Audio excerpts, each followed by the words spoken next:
Yeah, should be good now. Yeah.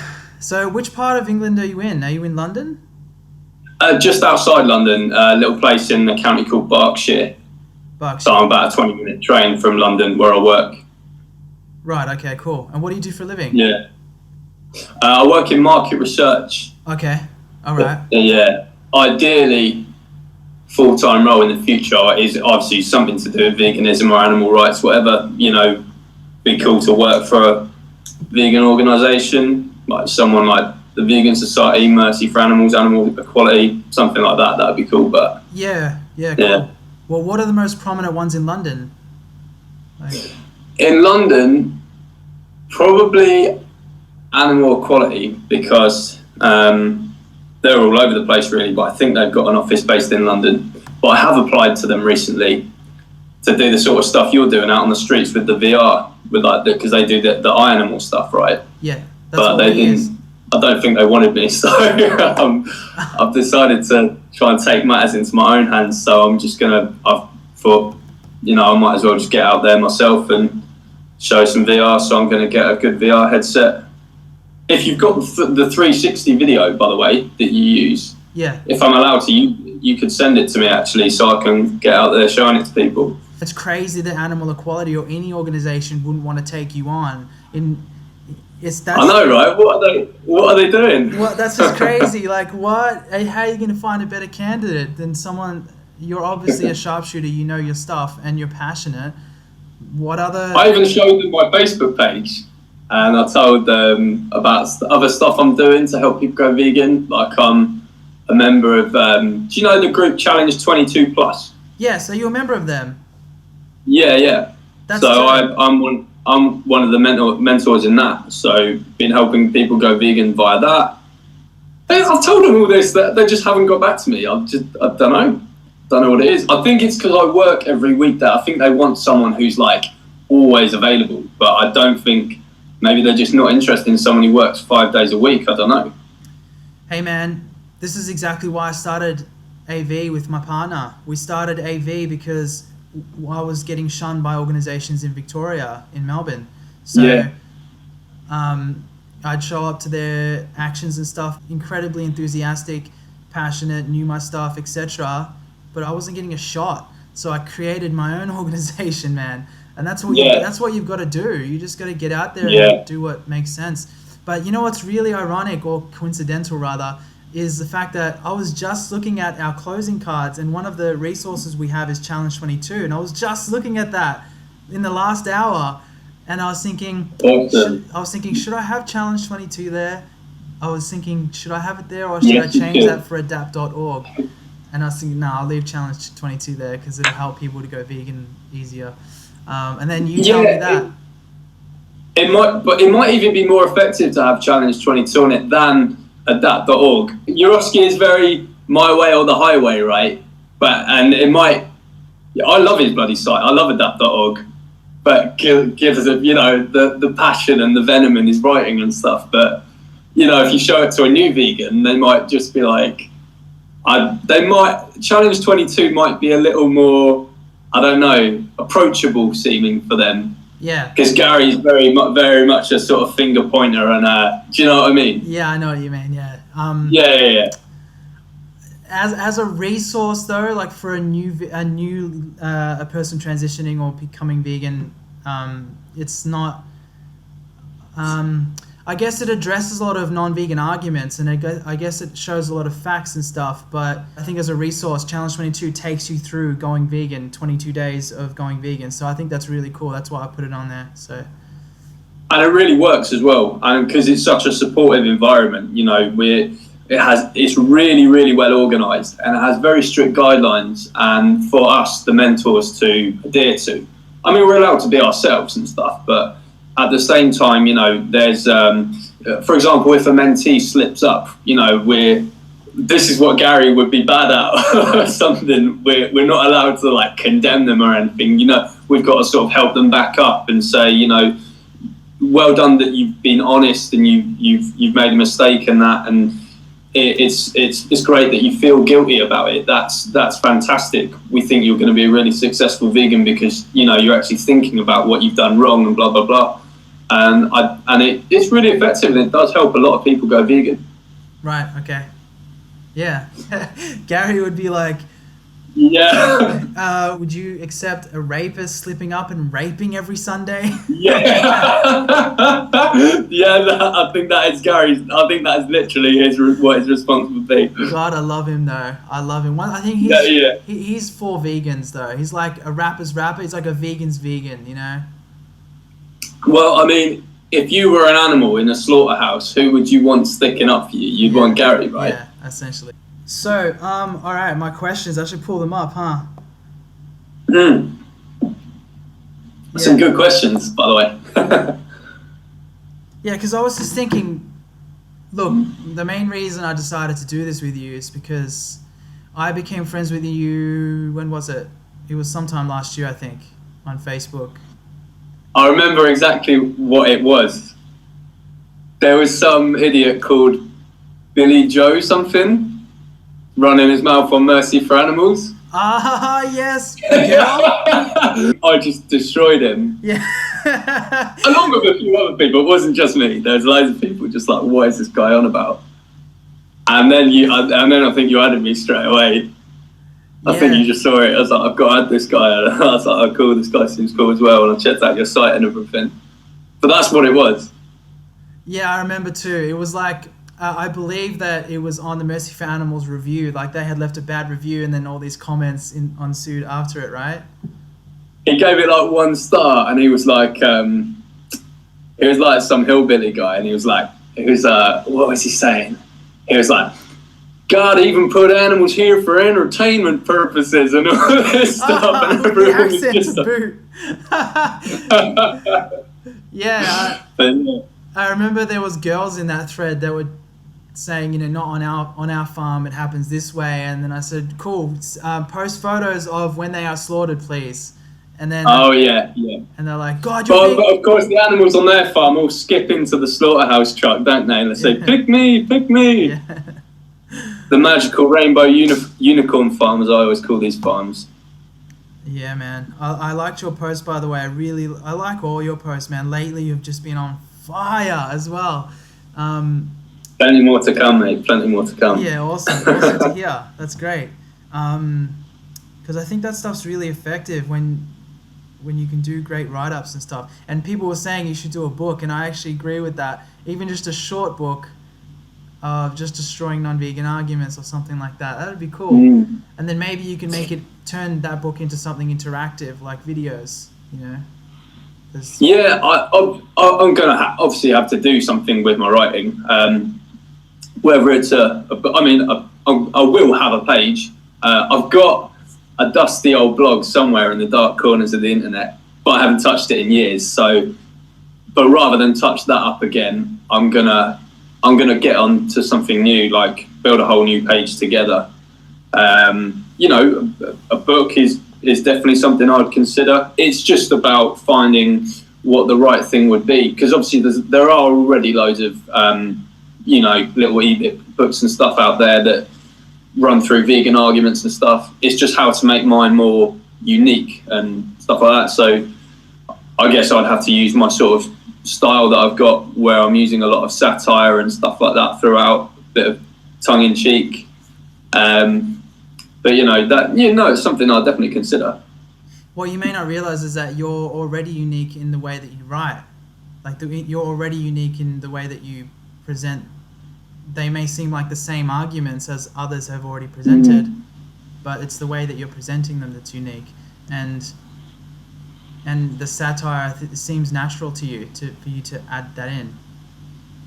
Yeah, true. It does. I guess that is. I guess everyone has their own sort of unique style. So maybe it is something. Maybe I'm working myself up too much about worrying, how am I going to make it stand out from the others? It probably just naturally would, as anyone who's writing naturally just would do anyway. As long as you're not being all robotic and having to conform to, I must write exactly like this. If it just flows naturally, then it could be a good read for anyone, really. Yeah, Man, I'd love that. I would love that. Even as a non-vegan, or if I was transitioning and I read that, I'd be like, I'd be floored. I'd just be like, all right, I can't justify any of this shit. I mean, there's this whole thing about, I've had so many people like comment on my statuses and stuff, like, you know, non-vegans saying stuff like, oh, don't you think it'd be more effective if you'd write like this and blah, blah, blah.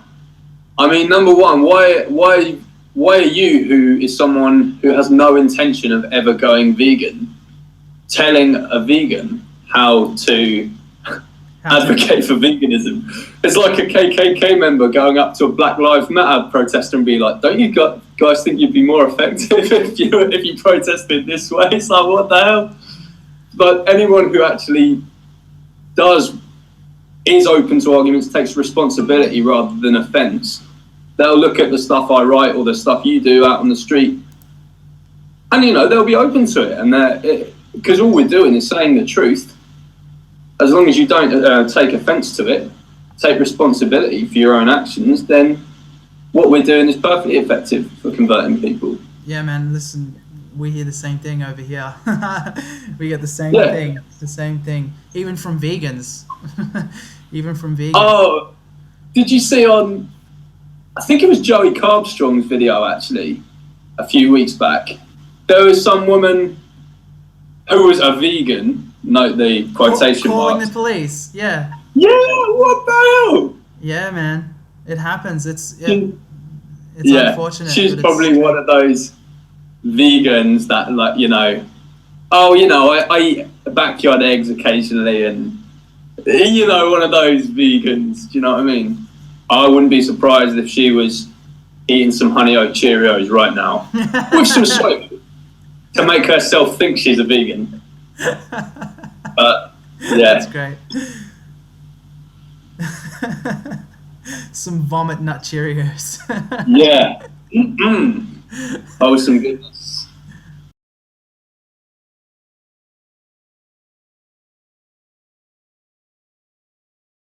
What is the most challenging non-vegan argument you've ever had? The most challenging non-vegan argument I've ever had, as in an argument against veganism, I'll let you in on a little secret. Even though I always say, you know, there's absolutely no logical argument against veganism and they're all just excuses and blah, blah, blah. There is one that if someone tells me this, I can't really respond. That's 3 simple words. I don't care. Yeah. Because what can you say to someone who is just so unethical that they just don't give a shit about anything? The animals, the environment, the selfish reasons, their own health. But, you know, if someone just goes up to me and says, I don't care about animals, George, well, then I might say to them, okay, what about the environment? Did you know that by consuming these products, so you're actually destroying the planet, destroying the future for your children?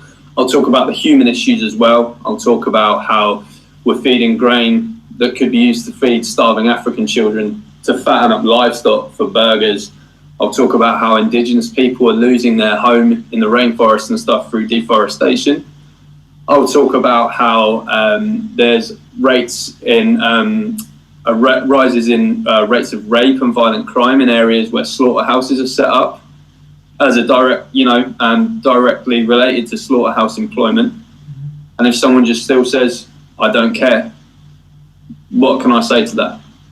I could say you're an unethical piece of shit, but that might not be the most, I don't know, say it's like a colleague or something, that's not going to be professional. And say it's like a family member or something, where you can't really, you know. I mean, someone comes up to me and you starts talking about lions, ancestors, protein, what would we do with all the animals, blah, blah, blah. You or I could just destroy that in seconds. You know, we could go through excuse after excuse after excuse, because there is no argument against veganism. They're just excuses until they just straight up admit it. They're just honest and they just say, you know what, I just don't care. But the thing is, most people do care about one of those things. Humans are a crappy species as a whole, but most humans do care either A, about animals, B, about the planet and the future of this planet for their own grandchildren, or see about humans themselves. So if someone literally just doesn't care about any of those things, then what can we say? But apart from that, there is a way to convert anyone, really, so long as you play on the right things that they care about. Yeah. So above the I don't care response, though, have you ever had any intellectual arguments that really press you? Like, you know, I've had, for example, really educated people argue with me about how veganism is not a moral obligation necessarily because of examples such as sustainable ways that you can potentially have animals grown. I hate that term. Harvested and all that stuff they use, yeah. I'm talking like them now. But yeah, these examples are basically from really educated people who have degrees in whatever, and they basically have their environmental arguments and they have their ethical arguments and maybe even health arguments. But I know that none of them are legit because we know our stuff. I'm just saying, has there ever been one that you've ever had to deal with? I'm curious, where it really challenged you. You had to do extra homework, or you had to consider that maybe they had somewhat of a valid point. Maybe when I first started out going vegan, but nowadays they all just sound like excuses to me. Every time a carnist opens their mouth and says something as a justification. Well, number one, like with the example you gave there about, you know, the sustainable way of harvesting animals so it does less damage and blah, blah, blah. These people don't even put that into practice. Veganism is a practical solution to end animal exploitation. And not only are they not offering a practical solution to end animal exploitation, but they're actually trying to find a way to exploit animals that's not even practical in itself. Oh, yeah, but if I just ate grass-fed beef, then I'd be doing less damage to the blah, blah, blah, and less animals killed in crop harvesting and stuff like that. Oh, really? So that's literally all you do, mate? You just eat grass-fed beef and that's it?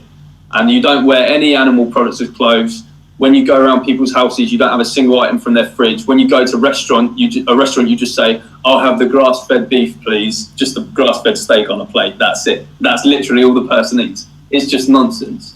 They're not offering a practical solution to any problem that we're offering. Very well answered. I think that's 100% accurate. I've never met one person that's ever said that to me that actually does follow through and do what they say as well. So that's an accurate observation for sure. Absolutely, yeah. I mean, that's all vegans are doing is just offering what's a practical solution for everyone. But if you're not going to offer me a practical solution for how you solve these issues, then I don't care too much for your argument. All you're doing is finding ways to scrutinise vegans just to give you excuses for what you do. Yeah. Searching for ways to be intellectually superior and have to avoid the obligation of going vegan, essentially. But of course. Have you ever heard of Earthling Ed? Do you know who he is? I do, yeah. He runs an active group, or I don't know if he runs it or he's a part of it, an activism group called Surge, a new group that's just been created in London, I think. And I'm going on the march next month, the big UK Animal Rights March. So I think he'll be speaking at that. I know I've seen his videos with Banana Warrior Princess, Emma Page, another friend of mine. So I know of his stuff. That's really cool, man. I'm a fan of his stuff for sure. I like the way he's evolving as well, developing into a really, really good activist, I think. He is, yeah. He recently, in the last month or two, did a video where he was talking to a guy who was an activist in some way. He was fighting to conserve. He was fighting to conserve species that were going extinct in Africa, and he was talking to him about his obligation to go vegan, and the guy had an argument at the end of the discussion after going through all these excuses and stuff. he said, well, I'm more environmentally sound because I don't have children versus a vegan who does have children. I'm more environmentally better off than somebody else. And it's like, that's a great point, but it's still an excuse, because what about the vegans who don't have children? And even if you're comparing yourself to those who do have children, this isn't just an environmental issue. This is this is an animal exploitation issue. So yeah, and these people, okay, I mean, this guy who said, well, I don't have children. Well, that doesn't mean he's not responsible for all the other damage he's causing. What, like, as all the trees in the rainforest are falling every second to feed his livestock, he's just sticking his fingers in his ears going, la, la, la, la, la, I don't have children, it's not happening. Well, no, it is happening because of the stuff you're buying. Who cares if you don't have children? Yeah, totally, man. So I guess the answer, the conclusion is that there's no such thing as a compelling, challenging argument. Once you know your stuff, you realize that there is no argument. It is just excuses, right?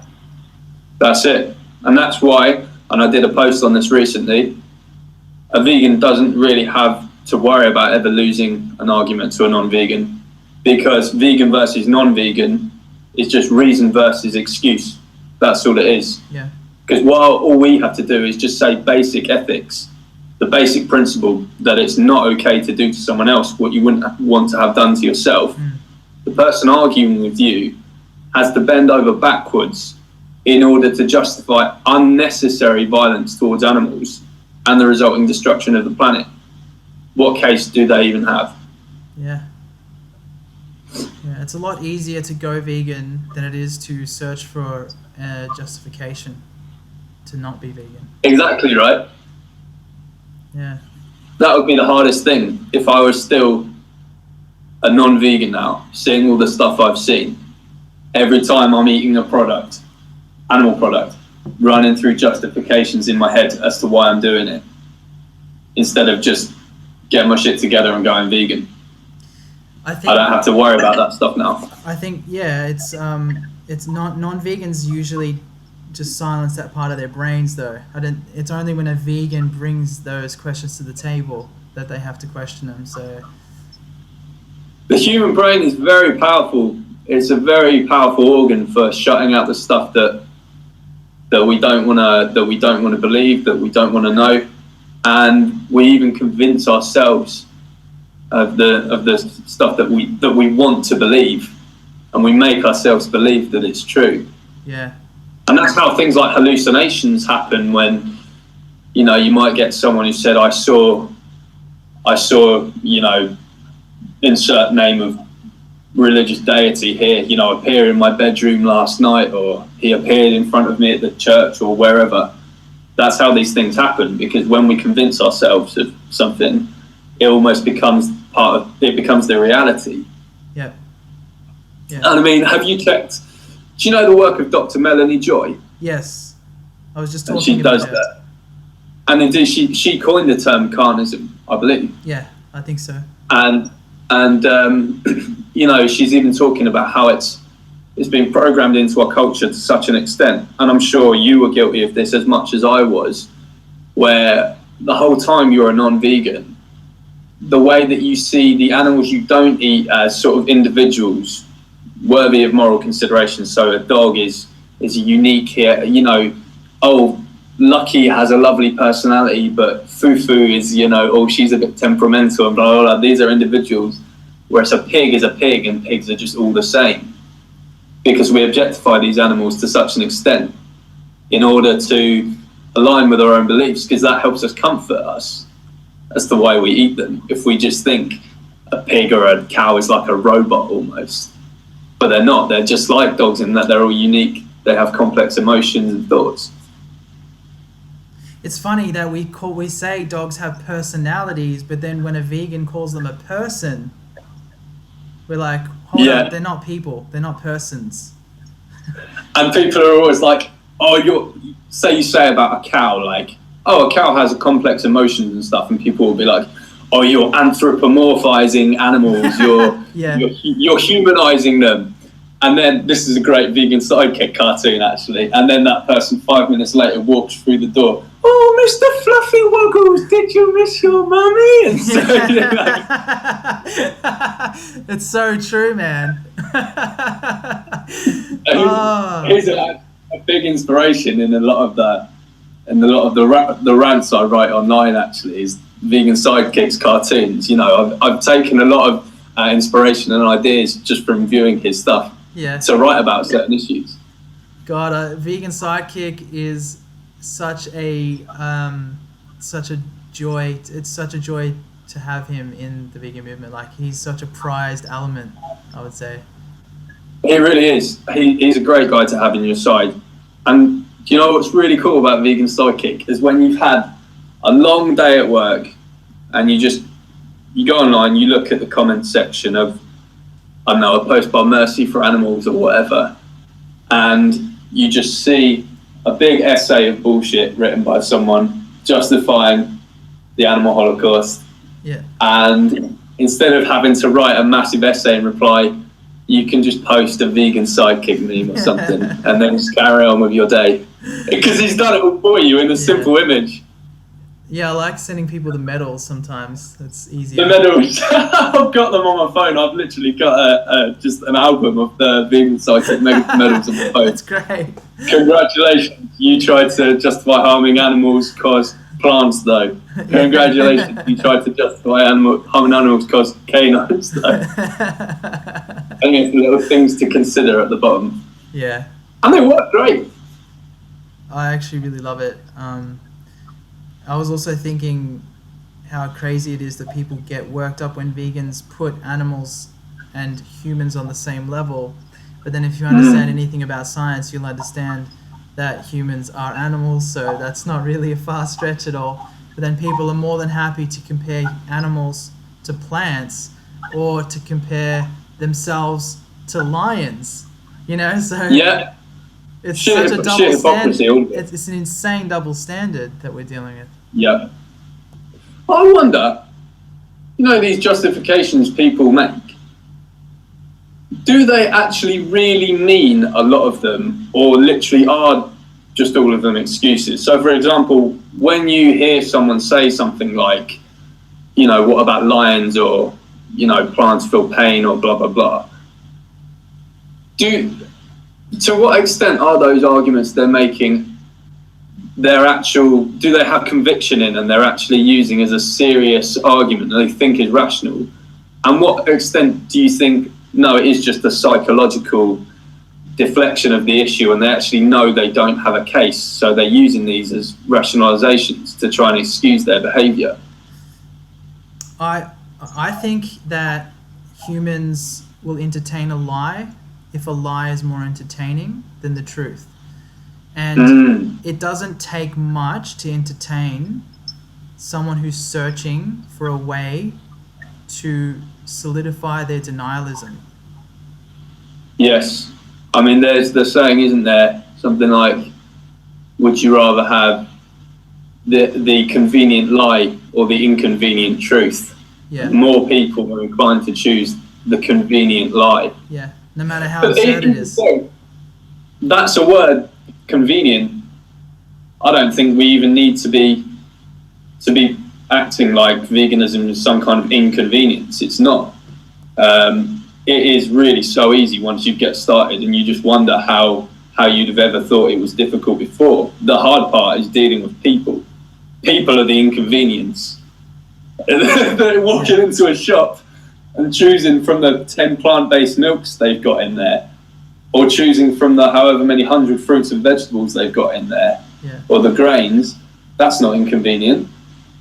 It's having to deal with the constant bullshit from other people. That's my inconvenience. Yeah, that's true.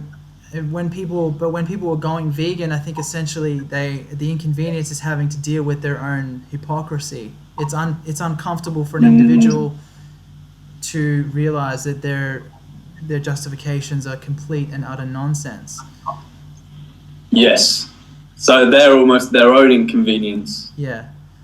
So that's the inconvenience, but it's actually empowering once you overcome that. It's like with anything, you know, once you face something and you go through that challenging time of, like, it's never going to be convenient. Let's be honest. I said this to a guy once who was a friend. He's like, oh, we can talk about this offline, like when I brought up some really pressing issues with him online. And I said, let's be honest, man, it's never going to be convenient. Like, he was trying to schedule it for later on, but it's never going to be convenient. It's always going to be inconvenient for you. But then once you overcome that, it's really easy to overcome that. You just have to have some humility, I guess. And then once you jump over that hurdle, it's really convenient in the sense that you're living in accordance with your values now. So you're living on purpose. I was just about to say that. Yeah, exactly. You're not even acting really in a different way from what you've ever believed. You're just living in alignment with your own moral principles that you always had since you were a kid. And then they would distort, your morals were distorted when you were a child by a world of uncaring adults who programmed us to see and to objectify animals in such a way, and the propaganda that's been chucked at us our whole lives by the dairy industry and the meat industry, the egg industry. But actually the values we had all along were to think it was despicable for someone to hurt an animal, and especially to do it for unnecessary cause, not in self-defense or anything like that. It was completely unnecessarily. It's crazy, huh? I was just thinking the other day about how when I was a kid I used to love going fishing, and because I never killed any other animal myself before, I used to say to my mother that, like, I would start to think about the fish having feelings, because I wasn't out killing chickens or killing cows, but I was out killing fish, and I was eating those fish. And I remember saying to my mother, fish have feelings. It was like a epiphany, I guess you'd say, that I had. Fish have feelings. And she ridiculed it. And I was too young to care enough or to know enough, I guess. And you just take your mother's word for it, right? Because when you're little, you think adults know more than you. They have bigger brains than you, and they... and you're always told when you get older. It's actually the case. It's often actually the case that kids know more than adults. Yeah, I agree. I think that's true. Adults have been brainwashed for longer. Kids aren't as brainwashed. Yeah, absolutely. I think that intuition and that intelligence is sharper, you could say. Yeah. Kids just say it how it is. There was the video of the really sweet little girl going around a few weeks back, maybe a month or two back, who said she won't eat animals, and she just says, because they're animals and I like animals, and I don't think they really like being cooked in the oven. Yeah, I love that. Well, that's a more rational argument than anything I've ever heard someone say in order to justify killing animals for food. Now you enter adult, right? Adult would say, but it's the same as putting a cabbage in the oven. Yeah. But that's there is a saying, isn't there, something about children, how they're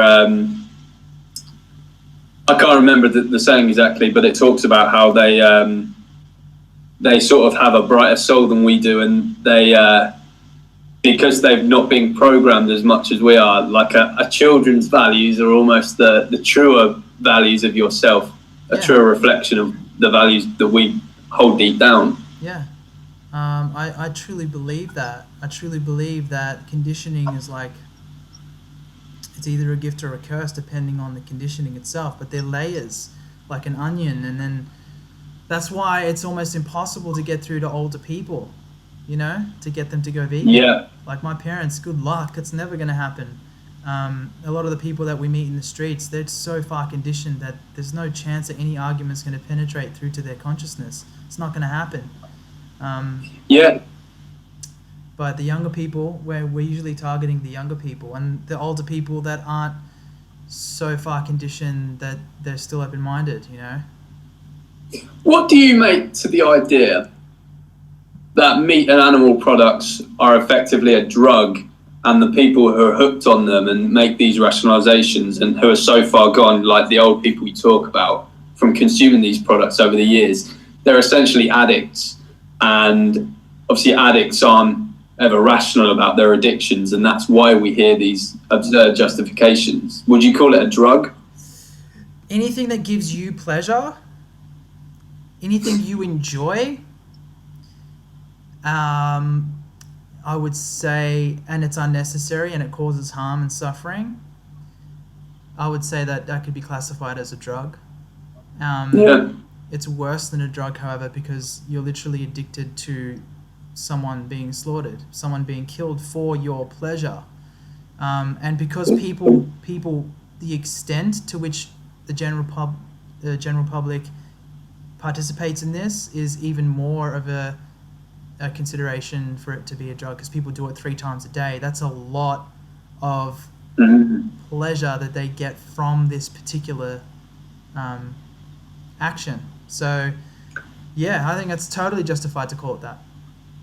It's the world's most destructive drug as well, right? Because there isn't another drug that destroys the planet to such an extent. And while all drugs have violence involved and bloody wars, there is no bigger systematic act of violence in history than animal agriculture. Yeah, totally, man. And that's been caused as a result of essentially this drug. And it does explain a lot of the resistance that we receive. Yeah. It's I remember seeing on the Oprah show, some I can't remember how long ago it was, but it was some show that she did where she was like doing the Meatless Monday thing. It was years ago though. No, it wasn't in recent history. And there was a girl from PETA there, and she was really attractive, and she was helping. There was a challenge where they were helping people to go vegan for a day or for a week or something like that. And then one of the girls was really putting up a fight. And she's like, I can't eat this tofu stuff and this fake meat stuff. And then she's like, and then at one point she was getting really angry at this vegan girl. And then the girl was like, you know, you're like an alcoholic, and it's like I'm telling you that you can't drink alcohol anymore. And she's like, yeah, that's true. Yeah. She basically admitted it. And drug addicts, right, what they love to do is they love to deny not just the harm it causes to themselves, but the harm to others. Like if you have a violent drunk who's always, starting fights on people or something when they have a drink, or if you have someone who's very much addicted to smoking and they're causing a lot of harm through passive smoking to their children, they will flat out deny the harm they cause to others. Like the alcoholic might just go, oh no, I was provoked in the situation. It wasn't to do with the drink that I started these fights. Or the smoker will say something like, no, these are all myths about secondhand smoke. Like my kids can't have their health affected in any way by me smoking in the car with them. Oh, you're going to die of something and blah, blah, blah. And it's kind of the same thing that people do with me. Yeah. Especially the one that I tell them about the rates in rape and violent crime going up as a result of slaughterhouse employment. When I'm talking to them about the human issues it causes, they will love to flat out deny that one. And I'll even point them to the study by the University of Michigan and Windsor. It's a joint study. Yeah. And they have no interest in reading it or acknowledging it. Yeah, that doesn't surprise me. But yeah. It's a really great point though. It is a really great point. We are talking to drug addicts, but I'm a little bit resistant to call it drugs because it's even worse than drugs. Like I don't like even referring to it as heroin. Comparing it to heroin or the worst kind of drug out there, because none of those drugs necessarily involve the suffering and death of others. Whereas this always necessitates that, so. Yeah, exactly. A lot of drugs are obtained in very brutal ways, like heroin, crack, cocaine. You could be pretty sure there was some kind of violence involved in it along the way, but you can't be certain. Yeah. But when you're eating meat, when you're drinking milk, you are always consuming the product of violence, 100% of the time. There's no way around it. Yeah, totally. Yeah, that's a great point. But you know how we were talking about how children are more pure in their intuition and their spirit Yeah. How do you feel about showing graphic animal ag footage to them and teaching them about the realities? It depends on the environment that you're showing it, I guess. I mean, I would have no problem at all with any activist going to a school and showing such footage to children as young as 5. It doesn't matter if the person is going through an environment and they say, they say to the teacher beforehand, like, we're going to be showing these clips, blah, blah, blah. The teacher's probably not going to accept it. But I'm just saying, yes, I would be for that, because effectively these children, they're already seeing the products of violence. They're already seeing torn up bits of flesh and blood on their plate.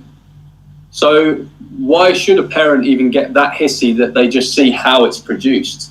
And if the parent doesn't want their, if it's not good enough for their little eyes, why is it good enough for their little stomachs? To mildly quite a Gary Yourofsky phrase. Yeah. So I'm absolutely for it. There are certain ways of going about it. Say you're at like a family party or something like that, and your little 3-year-old cousin is just toddling along. I'm not saying just go, hey, look at this, and just shoving a phone in their face of like a pig slaughterhouse or something like that. I'm not talking about like that. But no, of course, if you're as you're doing out on the street showing these videos, or going to schools, infant schools, doesn't matter. Why shouldn't these kids see these? Because if anything, they're going to be more rational about it than their parents are going to be. Because the kids aren't going to be talking about plants feeling pain and why can't I do it if a lion does it. The kid, as the sweet little girl said in the video I was talking about, is just going to say, I don't think they like being cooked in the oven. Yeah. Perfectly good reason to stop eating animals. Yeah, totally.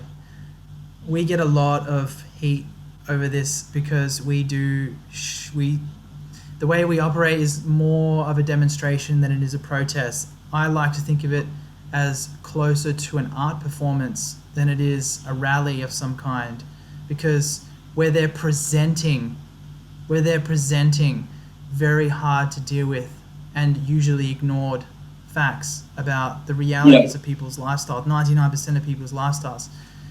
And it's the way that it's presented that makes it so attractive, So if somebody walks by, they have the option of not looking or walking off.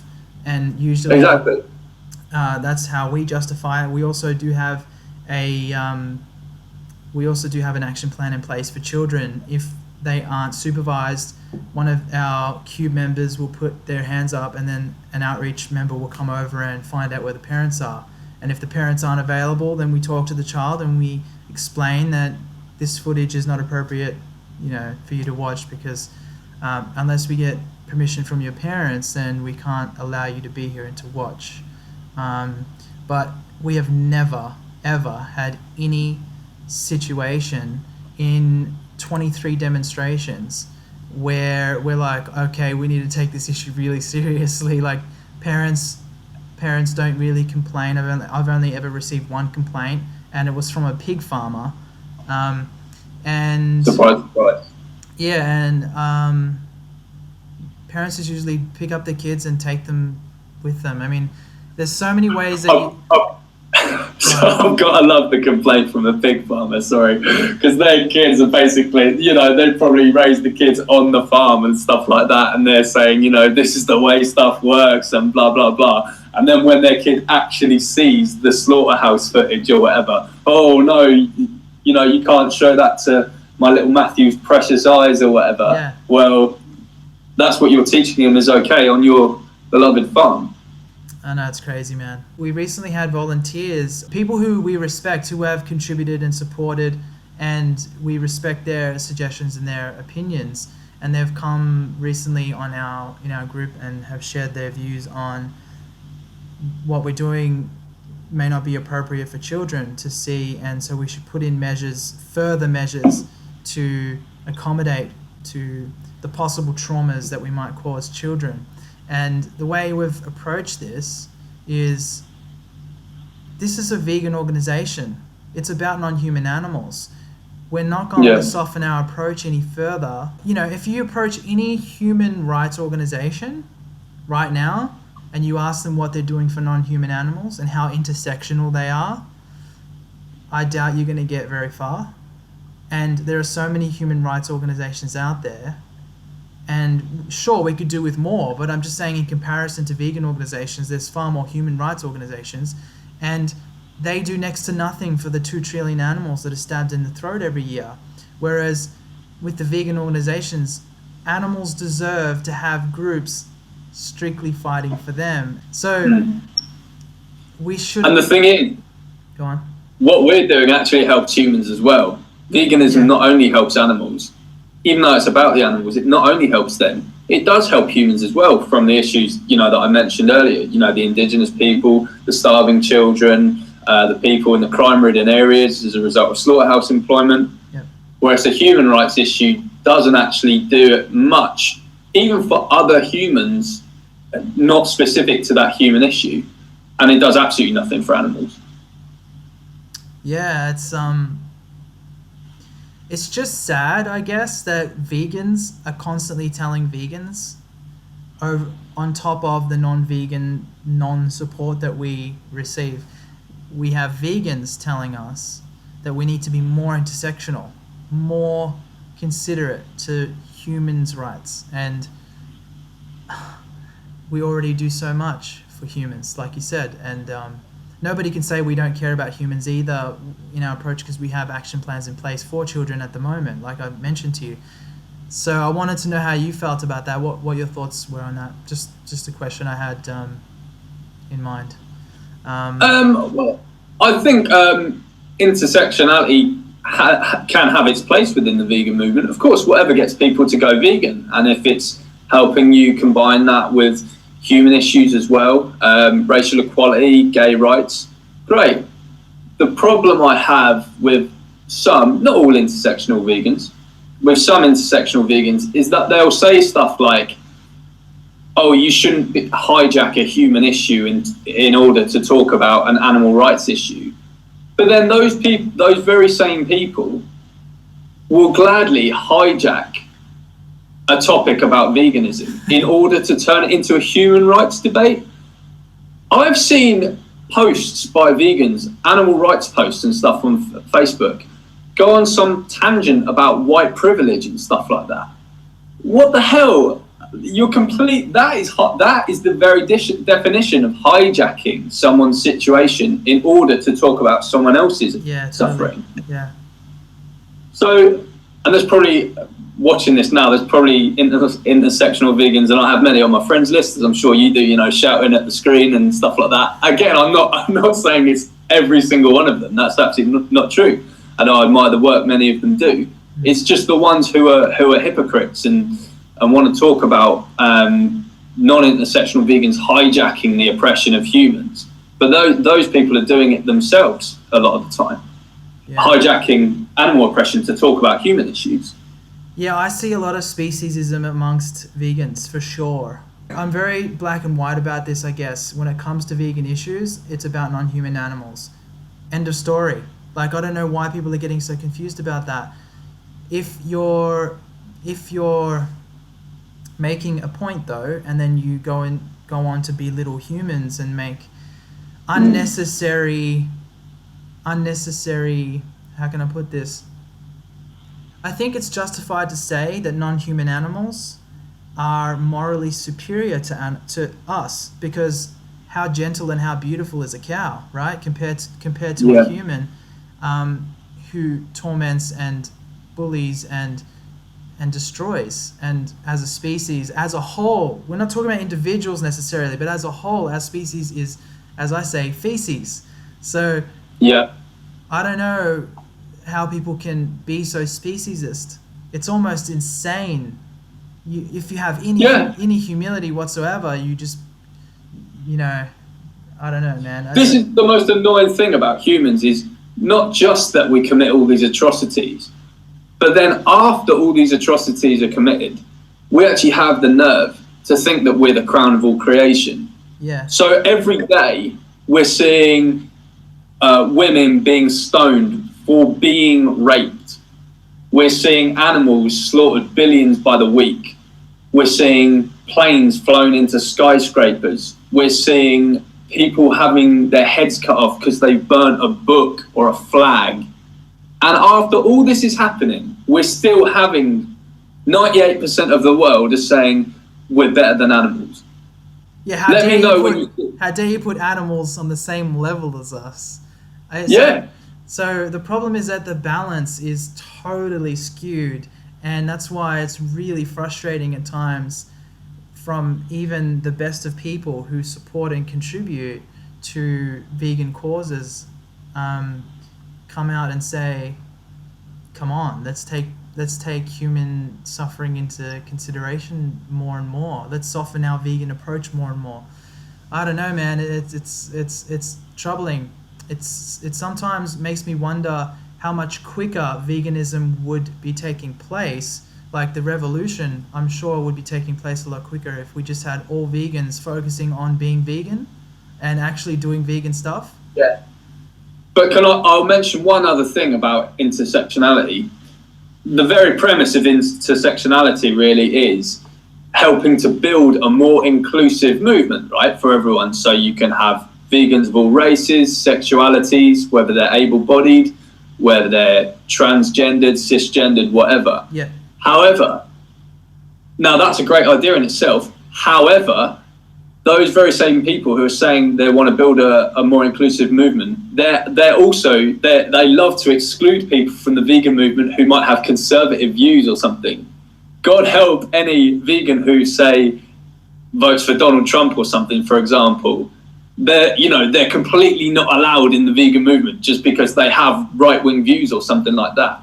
This is the vegan movement I want. This is the truly inclusive vegan movement I want. I want feminists marching alongside men's rights activists, marching alongside Green Party supporters, marching alongside Trump supporters for the animals at animal rights marches. That's an inclusive movement. And if you're shutting people out of the movement because they don't have a certain the same political ideology as you, that's not building an inclusive movement. Yeah, totally, man. I agree. I would love to see that as well. We actually have at the moment. We include everybody. Everybody's welcome to join us, and we don't ever, just because someone is of some, whatever it may be, like all those groups you just mentioned, we never turn people away. It's when people have bad attitudes or they're hypocrites. Like you said, a lot of these intersectional people are out here belittling vegan issues for their own agenda, for their own human rights agendas. Yeah. Which wasn't even the idea of intersectionality in the first place. I would even say that those people doing the intersectional movement a disservice, because there are many good intersectional vegans out there who are equally promoting animal rights issues and whatever other human rights issues, but they're doing their best to not actually hijack any kind of animal oppression in order to turn it into a human rights issue. But then a lot of intersectional vegans are doing exactly that, and they're trivializing animal oppression by doing such things. Mm. Yeah, and it's just insane to me when you think about the state that we're in as a planet, as a species. We're actually now, you probably saw that news that came out that says we've already reached the tipping point for climate change, and so we're probably fucked already, and there's nothing that we can do to even reverse it. And veganism is the most significant way that we can reverse it, and so it is the most relevant cause today. And so it's really surprising to me, it's shocking to me that anybody would put anything over and above veganism at this point. When we don't even have a chance, like we're not going to even have a planet to live on to talk about human rights issues on. Yeah. So if anything, that should be absolutely the most promoted issue that there is the animal rights movement. because that's the only thing that's going to save the planet. Yeah, and you don't see like I said before, you don't see these same people that have gripes with other vegans not being intersectional enough. You don't see these same people, generally speaking, of course, going to human rights organizations like Black Lives Matter, racism-based efforts, etc., and saying, on this Black Lives Matter table, you should have a vegan booklet, and you should also have a sign saying, why are you eating your friends, and blah, blah, blah. That kind of stuff is not happening in the vegan movement. So those issues get the special privileges almost, where they get to just focus on their own issue. But whereas if you're an intersectional vegan, you have to focus on all these other issues at all. But as you said, they wouldn't scrutinise a Black Lives Matter protester. They wouldn't scrutinise a gay rights activist, a feminist. They wouldn't say you have to talk about animal rights. It's disappointing, man. It's disappointing. So what do you think? What do you think about the current state of the vegan movement as a whole? Do you think we're at the moment in 2016, in October 2016? Do you think we're actually in a good place? I think, I have very positive views overall of the vegan movement. I think we are doing really well because if you think about all these products you're seeing, I'm sure you're seeing in Australia now, much more vegan replacement products hitting the shelves. I don't know if you're getting a lot more stuff like mock meats and cheeses. We are here in the UK, like Sainsbury's, which is like one of the hugest stores here, has just released a whole range of coconut-based cheeses. Well, who is this controlled by? It's controlled by vegans. It's supply and demand. So clearly we are doing something good. So we have to be positive and say, we have to give ourselves a pat on the back and say it was us who did that. We're buying such products and we're getting them all out on the shelves for non-vegans to see. So now in Australia or in the UK, when a non-vegan is walking down the aisle with their cart and they're looking on the shelves, they're seeing all these vegan ice creams and vegan cheeses. So we are clearly making good progress. But I think on a negative side, going back to what we were talking about last, where we're getting sort of infighting and scrutinizations and people being excluded from the vegan movement because they might have a certain political view, that's the thing that we need to sort of stop. But aside from that, I think we're doing really well. Okay, cool. You answered two questions. I was going to ask you what you think we need to tighten things up. I think what we need to sort of tighten things up more is people being more vocal, if anything. I think there are a lot of vegans who are just sort of happy to just say, who are treating it as some kind of personal thing. I don't think veganism is a personal thing. Who are treating it, as they're sort of sitting there eating their tofu and barley for dinner and thinking, oh, well, I'm not causing any suffering to animals, so that's all that matters. There's a school of philosophical thought, actually, where you sort of say, if I'm not causing the harm, that's the most important thing. I think that whole mentality needs to be eradicated from the vegan movement. We need to make it a cause that everyone should be doing this. That's what the vegan movement needs in order to get more people on board. Because vegans just keeping these issues to themselves isn't going to do anything. The reason me and you are vegan in the first place is because we heard people talking about it. Yeah, totally. I totally agree with you, man. I like to think of it as, in school when you see a larger kid picking on a smaller kid and you see that bullying taking place, right? So you're like, yeah. First instinct to that is I want to stop that. I want to make that end somehow, because that's not fair, that's not just, etc. And you kind of hope that the small kid will react and knee the larger kid in the nuts or something, right? So you want for retaliation to occur, or you want at least for that to end, that situation to end. But with veganism, I feel the first step is to realize that you're the bully. You've been bullying the vulnerable, and now you need to end that. But then you have to also realize that animals are still being bullied by bullies around you. So it's like in school, you realize you're the bully, You stop being a Yeah. bully, and then you should be passionate about making sure that bullying ends around you, that you want to stop other bullies as well. Because there's still kids being picked on, right? There's still innocent and vulnerable beings being picked on.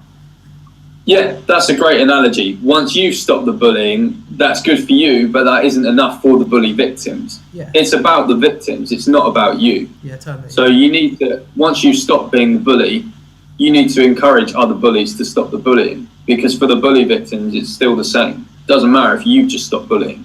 But again, bullying is not a personal choice, because it involves a victim who does not give you their consent to bully them. Yeah. So veganism can't be some kind of personal issue. And this is what I say. I say neither veganism nor carnism are personal choices, nor are they lifestyles. I always say carnism is a direct violation of someone else's rights. Veganism is simply a moral obligation. It's just something every good person should do. Yeah, it's the basic level of human decency that we all hope we're all fucked if humans don't have that basic level of decency, and we like to think that we all do, but we've been conditioned out of it. It's so basic. I mean, you and I are in our late 20s and early 30s, right? And we're actually having to explain to people that unnecessary violence is wrong. How has the world even got this way? Yeah. Why should I have to eat a sandwich or something that has no dead body in it, and someone inquires as to why there's no dead body in it and asks me, pretty much message translated, oh, you don't commit unnecessary acts of violence towards animals? Why is that? People are actually asking these questions.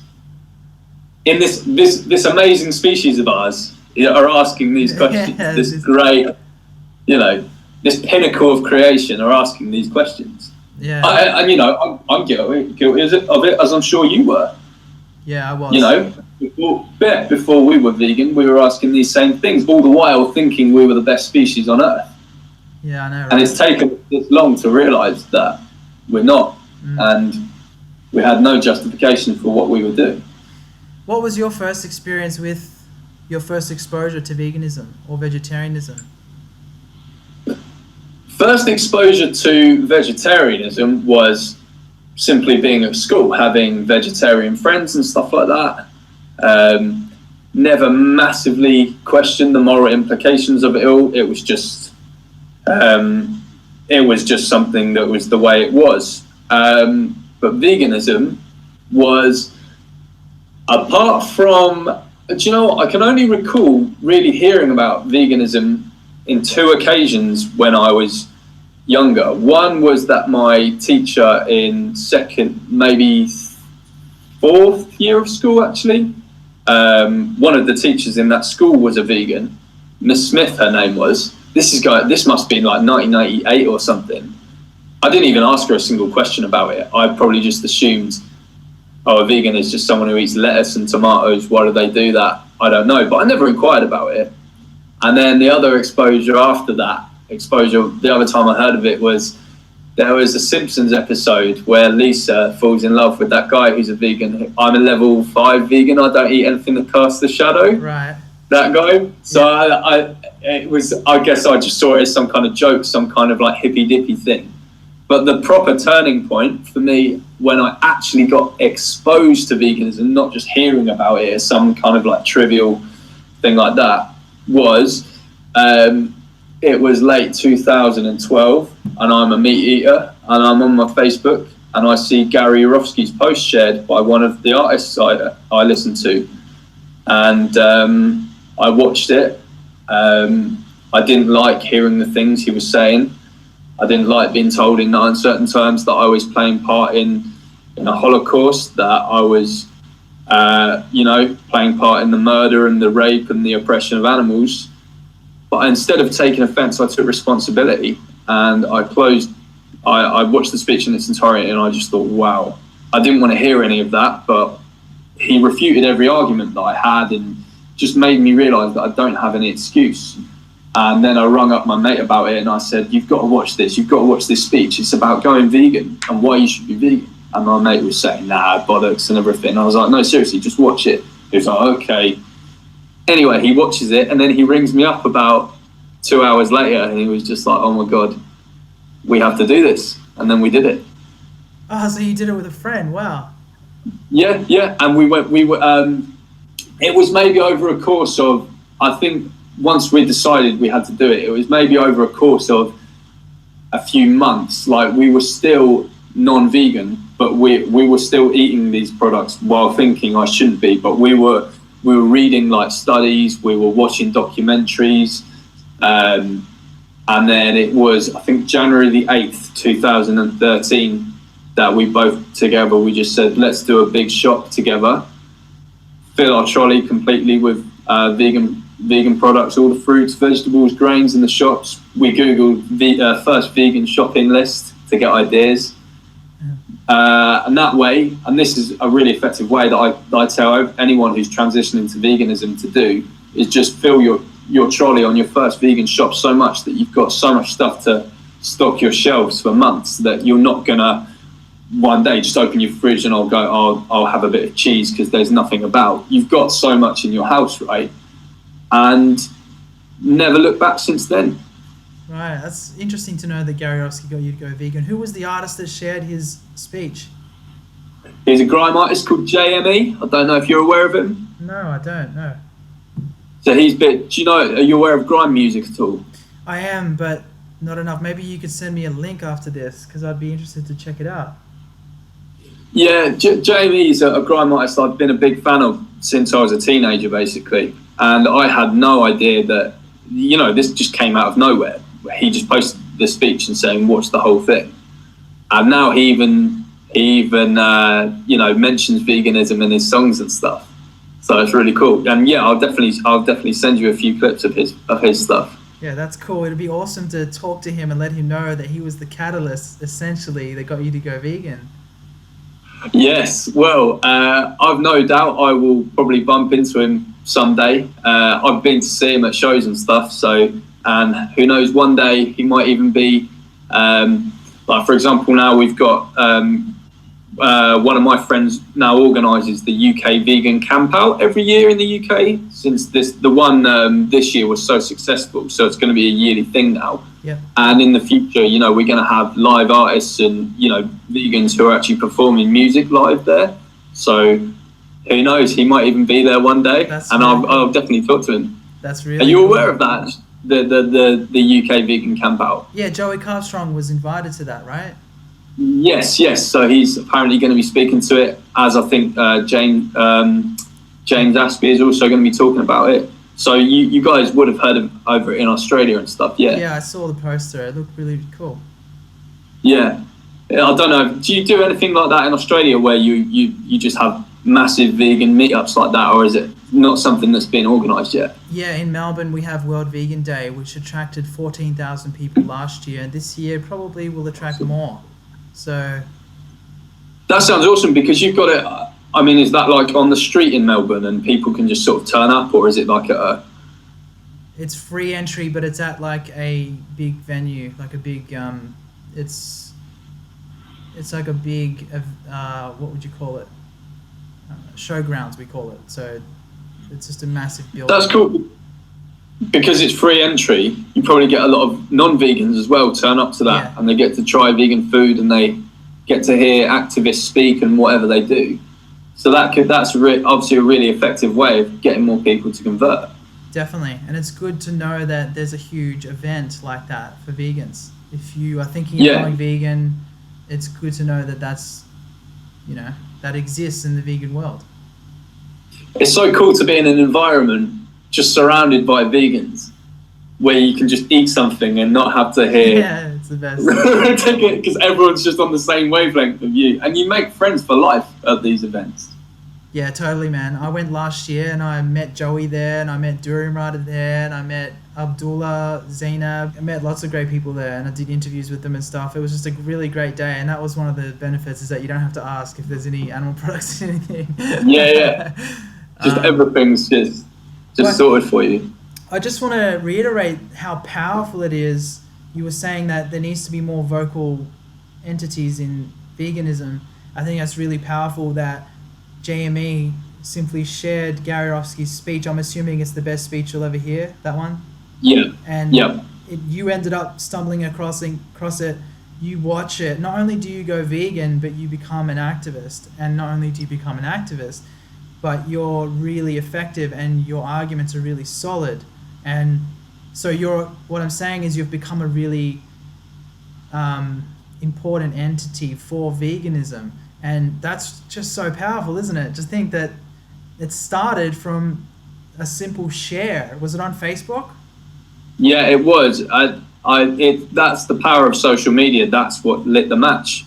Just literally a simple share, and the only tagline for it, all literally JME just said on it was just watch the whole thing. That was it. He didn't even need to say anything because Gary did all the talking. Yeah.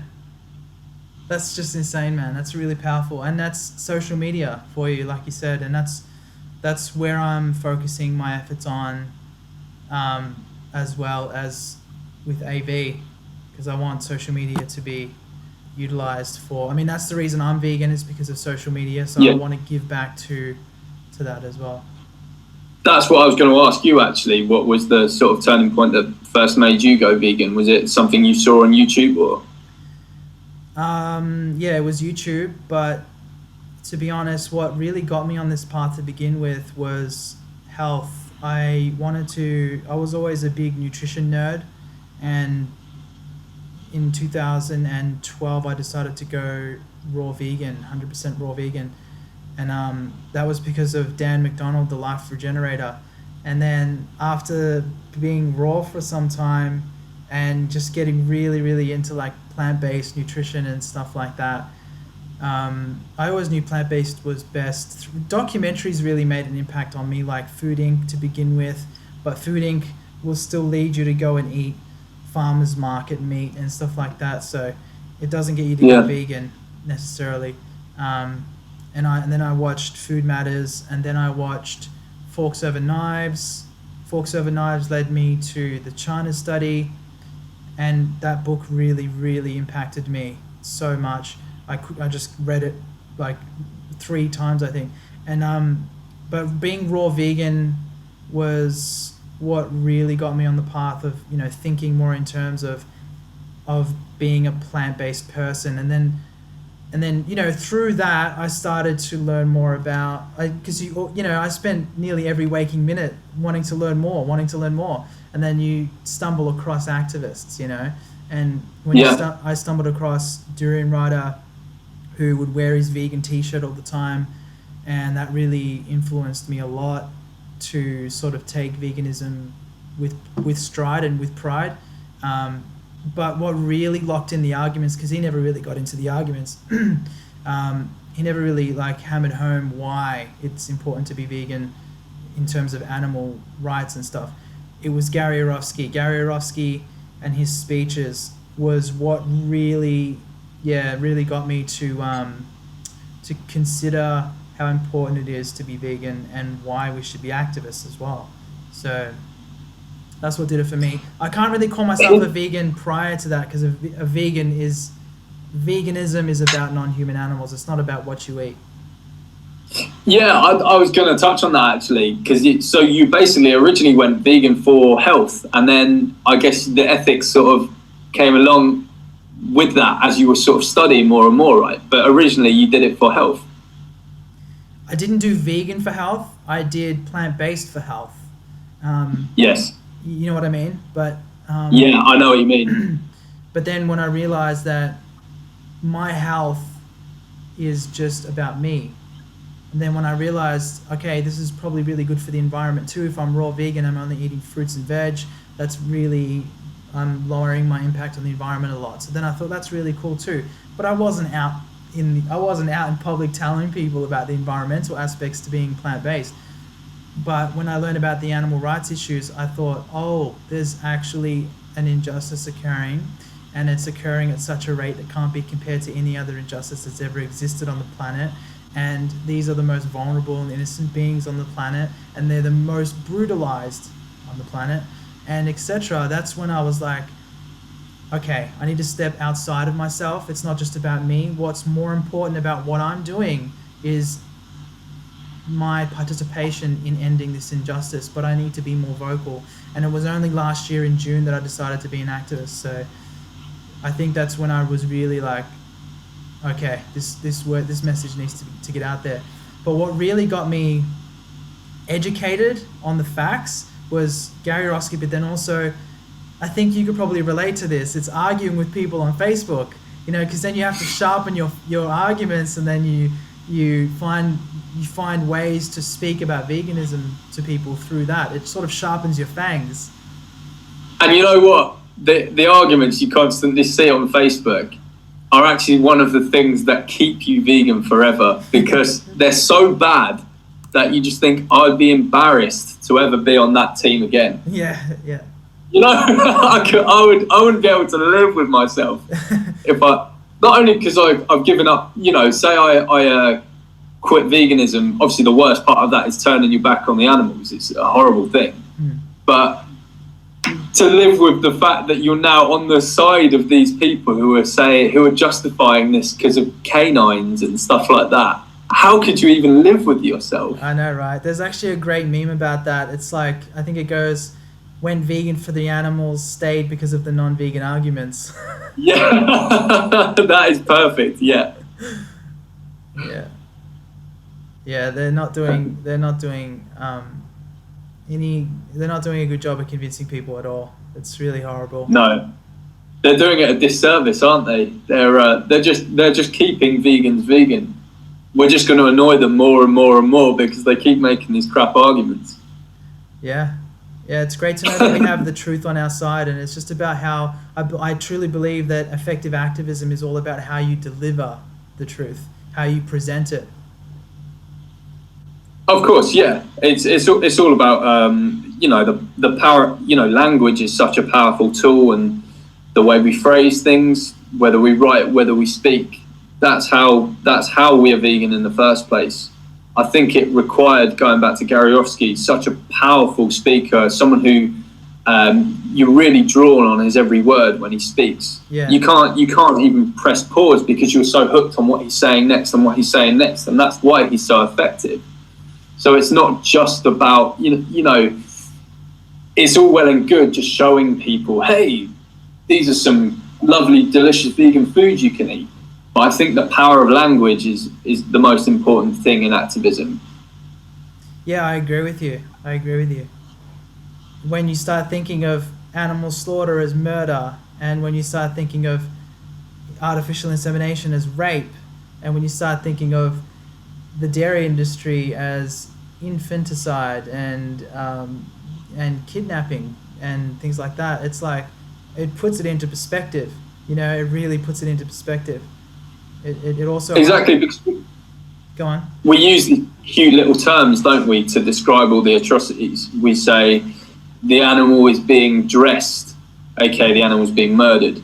Dressed. You know, I've actually heard farmers use that term, dressed. We say, you know, the cow is being artificially inseminated, aka raped. And here's a really weird one. When they toss off a bull or something to get their semen to stick into the female animal, yeah, they call that in the industry, I think it's drawing straws.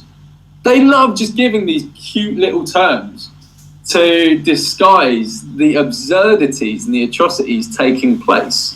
And then they have the audacity to call vegans weird after doing all these things. You've just jacked off a bull and you're calling me weird for eating an apple. Yeah, and I think it's also funny that they think that we're being extreme in our language when we call it rape and murder, etc. But they're more than happy to call tossing off a bull as drawing straws. Like they're quite okay with labeling and playing euphemism games and labeling things with ridiculous names. But vegans are the ones that are extreme and weird. Yeah. Yeah. I think you did a great post the other day about euphemisms, right? It was because of the whole Gary cheese thing. Yeah. Yeah, and you were talking about how, because the girl went on a rant about call it Gary for all I care, it's not cheese.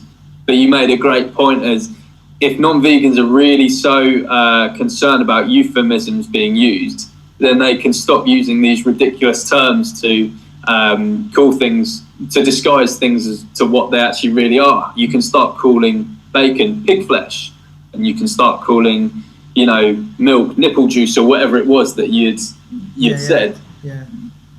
Yeah, because that would be being consistent in that case, right? Yeah. You know, they're the worst people of all to use euphemisms.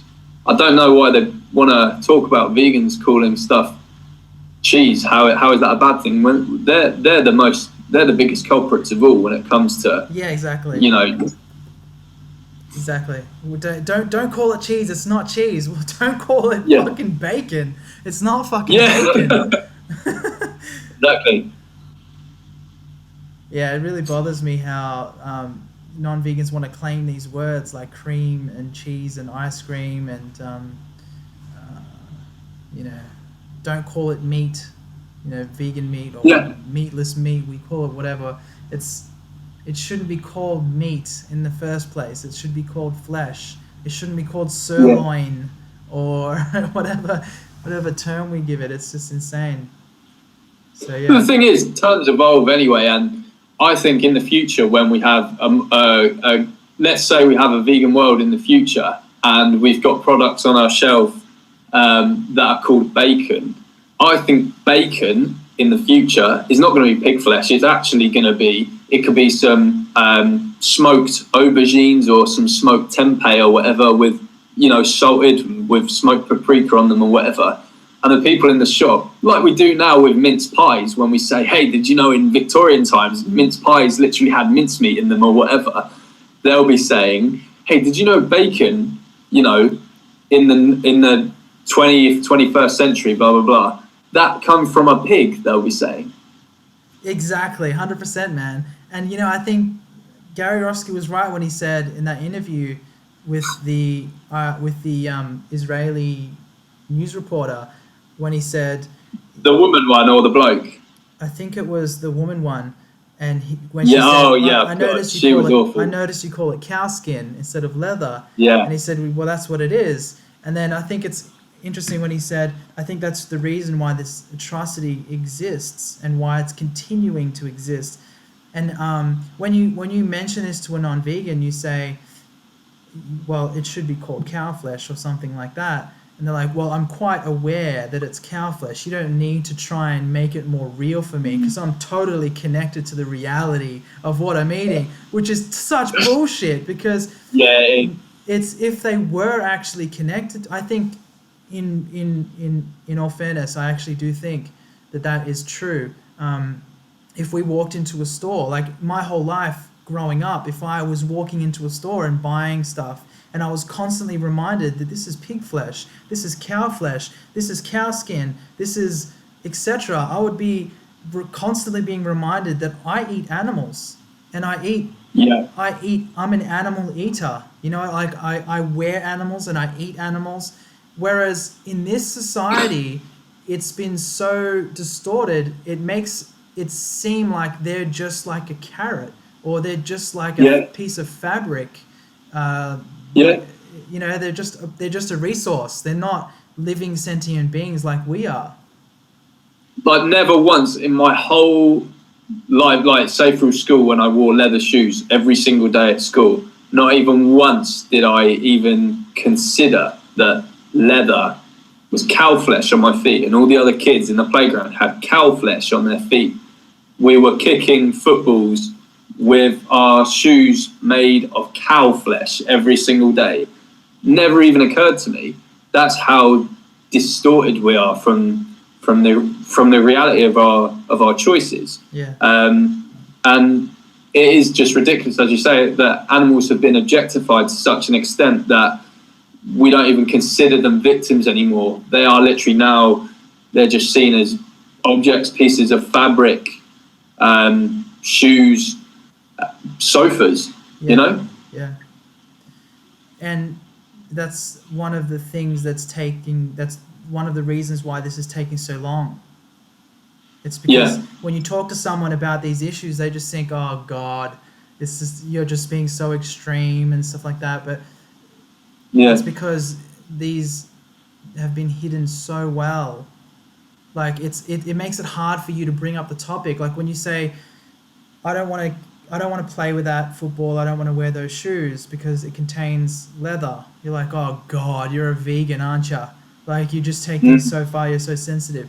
Um, but if we lived in a world where it was called cow skin, then it would be easier for you to say, I'm vegan and I don't want to wear that. And it'd be like, well, that's understandable. You don't necessarily agree with animal cruelty. Like it would be a bit more Yeah. understandable, I think. It would be a bit easier to be that person, you know? Yeah, of course. And that's what these euphemisms do. They distract us from what the item really is. Yeah. And it just furthers our desensitization to it and further promotes the idea that animals are objects. Crazy, man. I do have some more questions that I wrote down, and I think I'll ask another. Let's see what I've got here for you. What do you think is the best form of activism? If you're talking about direct action, it's obviously ALF style, going into a farm, bulk cutters releasing animals from their concentration camps. But in terms of actually edifying, which is the most common and most practical form of activism for anyone can do without risking their own freedom to get out there and do, it's for a start what you're doing and what I plan to be doing soon, which is getting out on the streets, showing people footage of the atrocities taking place, taking their blinkers off. And second, it's building a great social media profile, making yourself known on social media. It could be digital activism, basically. Shooting YouTube videos, writing blogs, writing essays, whatever you want to do that spreads the information out there. I think digital activism is particularly important because of the younger generation. Yeah. I think you touched on earlier the people you get in the street who are most resistant to what you do, the old people. Well, young people are so engaged in social media. I don't think we've got a chance of ever making the world vegan unless we use social media as the extremely effective tool that it is. Yep. Kids every day aren't just talking in the street as they used to back in the day to meet each other. They're talking online. They're seeing all these videos online. So if we get all these videos out there, all these posts out there, we have a much better chance of, and it is working. And I think, it's something like, 18% of people under 20 now are considering vegetarianism or are vegetarian or vegan, stuff like that. That's a massive difference to how it was, I'm sure, when you and I were kids. Did you even hear a kid in the playground talk about veganism when you were a kid? Nah, not at all. My first exposure was my auntie was vegetarian. Oh, there was a girl in high school who was vegetarian, but she was way too tame about it, didn't speak about the ethics. But I could tell that she didn't eat meat because she saw some kind of moral implication involved. But she didn't talk about it, so I didn't understand it. My auntie, I remember asking her, why don't you eat meat? And she's like, I remember her question clearly. Her answer clearly. She said, oh, well, we can get our protein from chickpeas, so we don't see the need in doing that. Yeah. I still didn't realize, I just thought she was weird for choosing chickpeas over meat because meat tastes better. So I was like, I didn't see the implication, the obligation. I didn't see why she was choosing chickpeas over meat.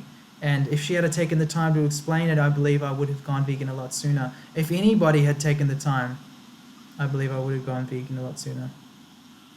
Have you spoke to your auntie since about veganism at all, or is she staying vegetarian? Or no, I haven't.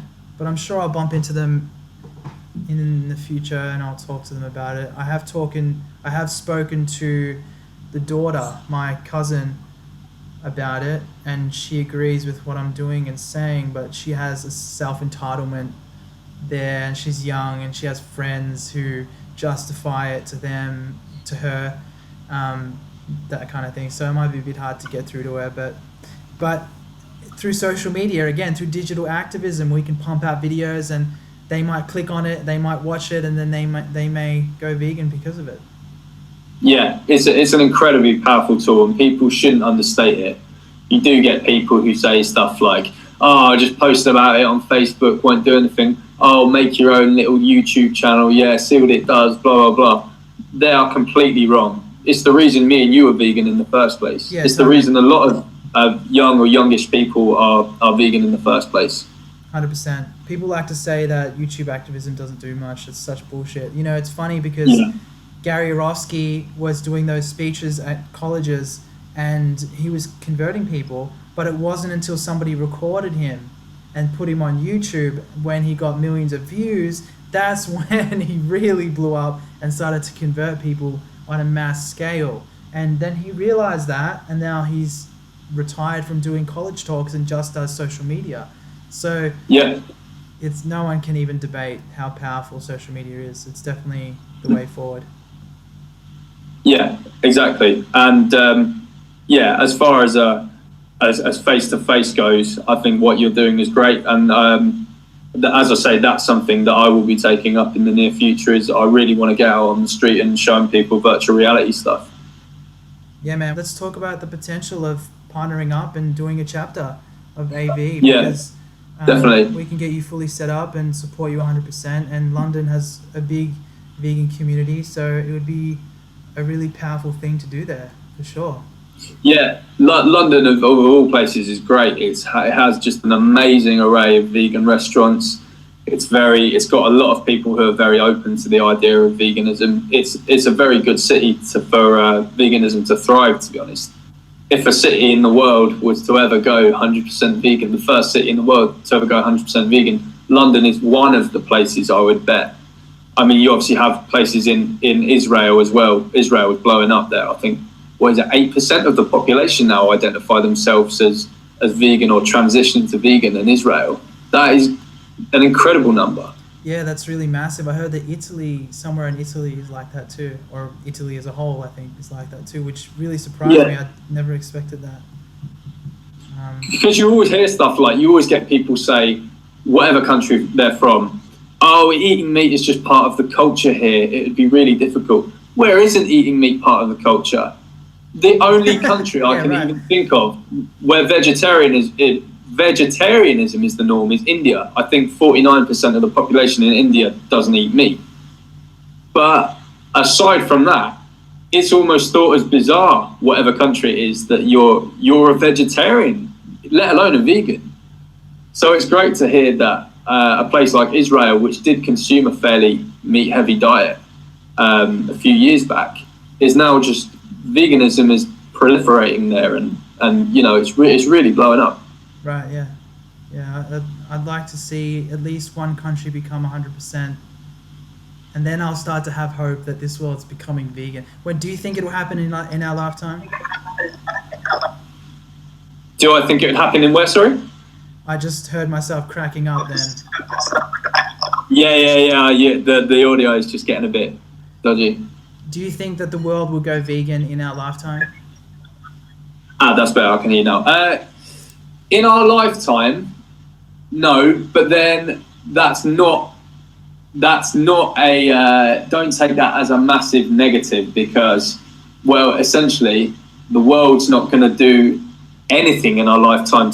A negative issue isn't going to stop at all in our lifetime. For example, you're never going to see the end of rape in our lifetime. You're never going to see the end of burglary in our lifetime. You're never going to have the end of humans killing each other in our lifetime. So, of course, we're not going to have a completely vegan world in our lifetime. Right.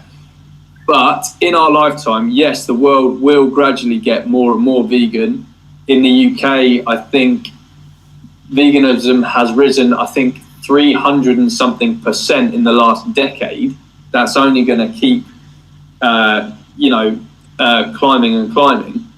And I think one day, just as there is now the end to the oppression of humans by certain means, for example, in Europe, women not being able to vote and stuff like that.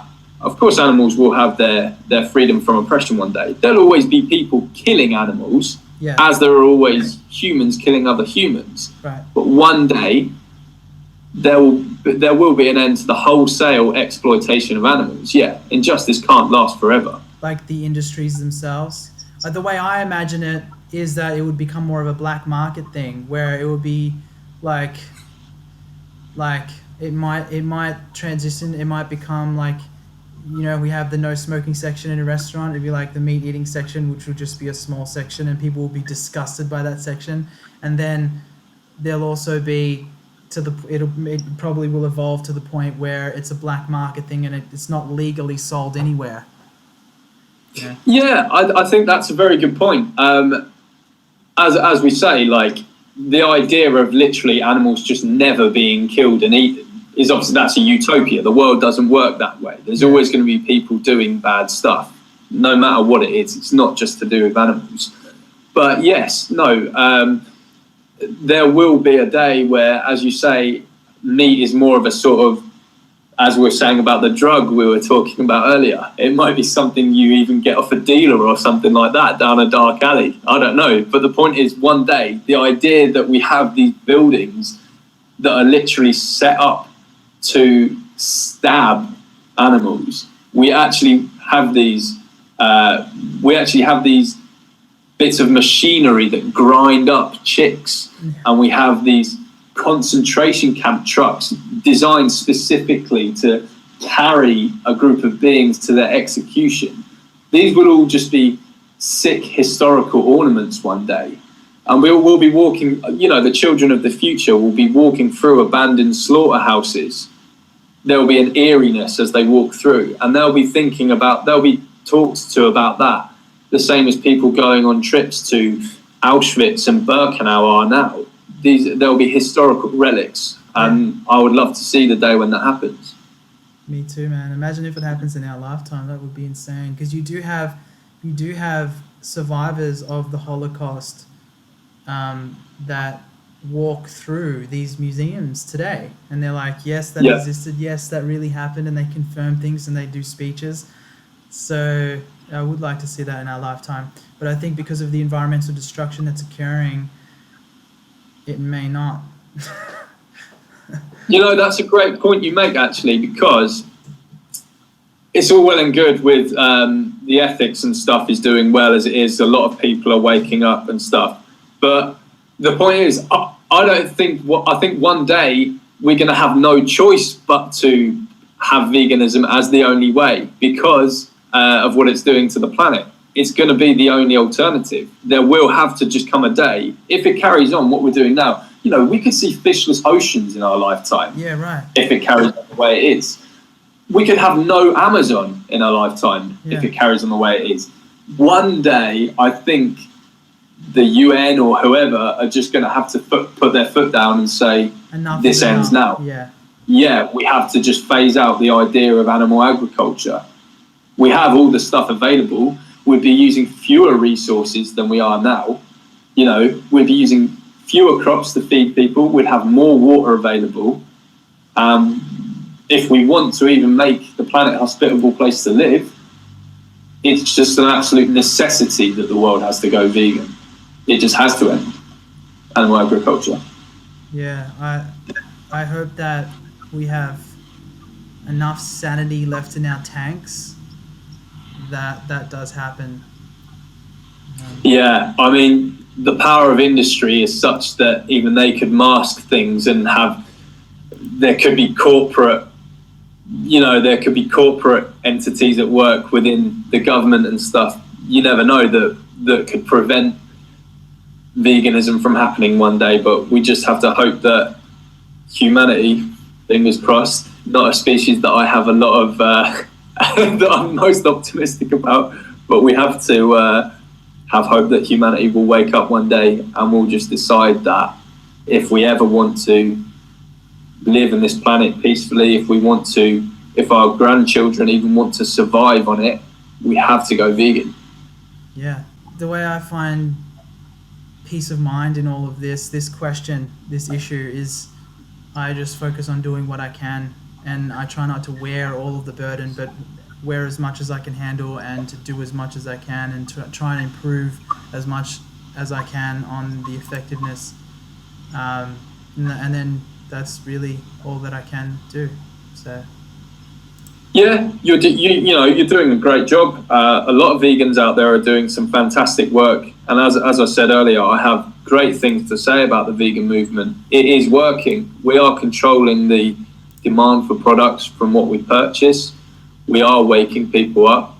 It's just the fact that people are being resistant to it because of their addictions. But remember, slowly and surely, oppressions do end. It does take time. People are hated and seen as outsiders simply for speaking the truth and standing up for the oppressed. But to give an example, it took 400 years to convince white people that they didn't own black people. That's a pretty long time for an oppression to be happening, and people just not even think it was just a normal thing for white people to own a black person back in the days that was happening. It's scary to think about, and how ingrained that was in our society. It's now ingrained in our society that animals are our slaves, and animals are here to do stuff for us. But one day, a day will come where we decide enough is enough. And the people who are speaking up for the David over the Goliath, those are the ones who are seen as ethical. They will look back on us who are considered weirdos now, and they'll think these were the people that sparked this, you know.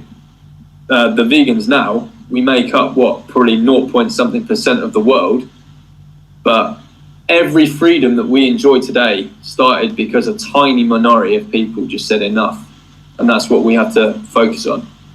100%. It's been a pleasure talking to you, man. It really has. You too, mate. I wanted to really enjoyed it. I wanted to put a face to the name, you know, because I see your posts on Facebook, and I wanted to pick your brain and ask you these kinds of questions. I guess it would be interesting for viewers to watch, you know, those who are friends of yours on Facebook and people who know of you. If you're watching this and you don't know about George, where can I send them? Should I send them? Just go straight to my Facebook page, mate, because you'll get everything you need to know about me there. Okay, cool. So it's George Martin. And are you planning on getting on YouTube at some point, or doing other forms of social media? Yes, I am. I do think a YouTube channel is in the pipeline. I have ideas for a first few videos that I'm going to do. How soon that's going to be, I'm not sure. I need to get my stuff together, where, you know, maybe talk about how it can be produced. And I'm an absolute amateur at anything to do with video production and stuff like that. So I need to learn that stuff first, or get someone to do it for me. As far as an actual page, that's definitely something in the works. As I say, I've got a page somewhere in the dusty corner of the internet. You can Google it if you want. It's called Zinedine Vegan. It'll come straight up if you Google it. But as I say, it's been untouched in years. It's just a page about getting people to go vegan. Got all the arguments and stuff like that, and showing videos. But I want to get something fresher and newer together, so I've got a much more effective page in the future. That's really cool, man. How long have you been vegan again? I'm not sure. Since January 2013. So we 4 years this January. All right, interesting. Cool, man. Well, it would be really cool to discuss partnering up and getting something done. I'll send you. We've put together a full guide which gives you all the info that you need. So I'll send that to you. Have a look through it, and then tell me what you think, and then we can go from there. Okay, great, mate. Yeah, I look forward to it. And yeah, it's been a pleasure talking to you today. And again, I'm honoured that you chose me to speak to you, because your activism is definitely a level I aspire to reach. I love what you do. And we'll definitely send me that stuff. And I'll send you the links as well that I said I was going to send you. JME. Yeah, sweet, man. Yeah. Right. Awesome, George. Much love. I'll talk to you soon. Yeah, much love, mate. Cheers, mate. See you later. Take care.